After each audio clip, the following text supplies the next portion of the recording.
Sasthamkotta block panchayat അംഗം V രതീഷിലേക്ക് പോവുകയാണ്. രതീഷ്, ഇപ്പോൾ ഈ കെട്ടിടം, ഈ പറയുന്ന ഈ സൈക്കിൾ ഷെഡ്, അതൊരു അനധികൃത നിർമ്മാണമാണ് എന്നാണല്ലോ ഇപ്പോൾ പറയുന്നത്.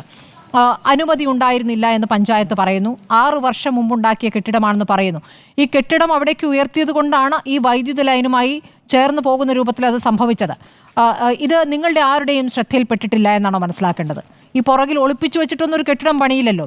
ഒരു സ്കൂളിൽ ഈ തരത്തിൽ നിങ്ങൾക്കൊക്കെ അറിയുന്ന നാട്ടിലെ ഒരു പ്രധാനപ്പെട്ട സ്കൂളാണ്, ഒരു വലിയ സ്കൂളാണ്. അപ്പോൾ ആ സ്കൂളിൽ ഇങ്ങനെയാണ് പ്രശ്നങ്ങൾ എന്നുള്ളത് നിങ്ങളുടെ ശ്രദ്ധയിലേക്ക് ഒരു തരത്തിലും വന്നില്ല എന്നാണോ?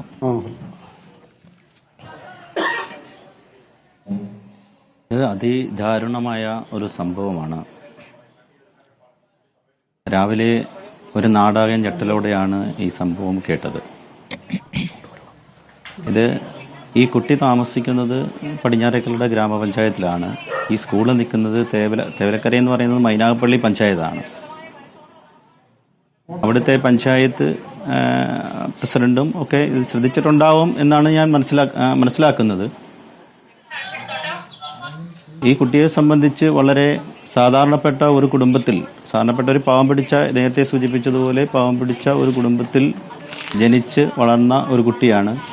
ആ കുട്ടിയെ സംബന്ധിച്ച് മിടുക്കനായ ഒരു കുട്ടിയാണ്. അദ്ദേഹം ഒരു നല്ലൊരു കളിക്കാരൻ കൂടിയാണ്.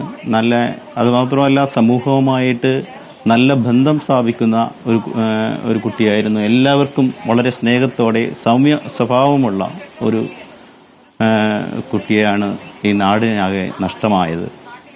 വീഴ്ചകൾ എന്തെങ്കിലും ഉണ്ടെങ്കിൽ, വീഴ്ചകൾ വന്നിട്ടുണ്ടെങ്കിൽ അത് പരിശോധിക്കേണ്ടതാണ്. ഇപ്പോൾ രാഷ്ട്രീയപരമായി ആ ഒരു ചർച്ചയിലേക്ക് കാണണം എന്നല്ല.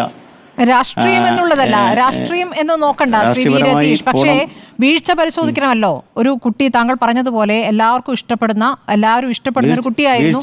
ഫുട്ബോൾ കളിക്കുന്നു, പഠിക്കുന്നു. മുത്തശ്ശി കരഞ്ഞുകൊണ്ട് പറയുന്ന ഒരു കാര്യം, സ്വന്തം മകനെ പഠിപ്പിക്കാൻ കഴിഞ്ഞില്ല. ആ ഒരു കുറവ് പേരക്കുട്ടിയിലൂടെ നികത്താൻ ശ്രമിക്കുകയായിരുന്നു. 2 ആൺകുട്ടികളാണല്ലോ മകനുള്ളത്. അതിൽ മൂത്ത കുട്ടിയാണ് ഈ മരിച്ചുപോയ മിഥുൻ. അപ്പോൾ മിഥുൻ പഠിക്കാനും മിടുക്കനായിരുന്നു, ഫുട്ബോൾ കളിക്കാനും മിടുക്കനായിരുന്നു. ക്ലാസ്സിന് തൊട്ട് മുമ്പ് 8:30 വന്ന് കളിക്കുകയായിരുന്നു, ഫുട്ബോൾ കളിക്കുകയായിരുന്നു.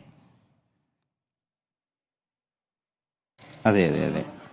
ഇത് രാവിലെ ഇതുപോലെ നേരത്തെ സൂചിപ്പിച്ചതുപോലെ അച്ഛൻ രാവിലെ കൊണ്ടുവിട്ടിട്ട് ഈ മഴയെ മൂലം അച്ഛന് ഇന്ന് ജോലിയില്ലാത്ത കൽപ്പണിക്കാരനായ അച്ഛനാണ്. 2 ആൺപിള്ളേരാണ്. ഇതുപോലെ അമ്മ ഈ 3 മാസത്തിന് മുമ്പാണ് കുവൈറ്റിലേക്ക് പോയത്. അപ്പോൾ ആ കുടുംബം വളരെ കഷ്ടത അനുഭവിക്കുന്ന ഒരു കുടുംബമാണ്.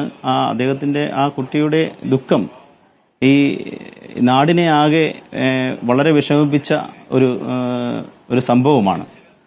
അപ്പോൾ അതിൻ്റെ ഈ പറഞ്ഞ പോലെ സ്കൂളിൽ എന്തെങ്കിലും വീഴ്ച വന്നിട്ടുണ്ടെങ്കിൽ അത് അവിടുത്തെ ഭരണാധികാരികൾ, അത് അവിടുത്തെ പഞ്ചായത്തും ഒക്കെ, പഞ്ചായത്ത് പ്രസിഡന്റ് അടക്കമുള്ളവർ ശ്രദ്ധിക്കേണ്ട വിഷയമാണ്.